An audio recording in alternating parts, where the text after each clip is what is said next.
ამასობაში 12 საათით შესულდა, დადგა 26 მაისი და მე მინდა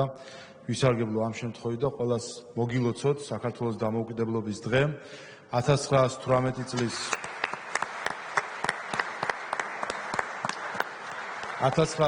წლის 26 მაისს ამ შენობიდან რამდენიმე მეტრში დღეს იქ არის მოსწავლე ახალგაზრდობის სასახლე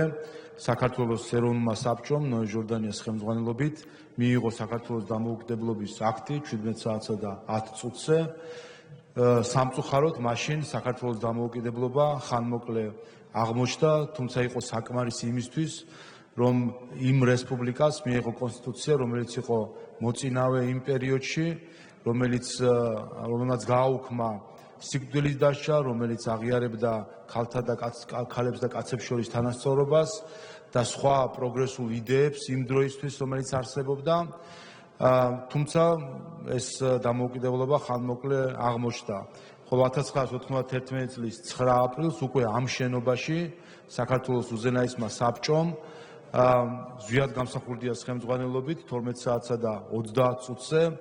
მიიღო საქართველოს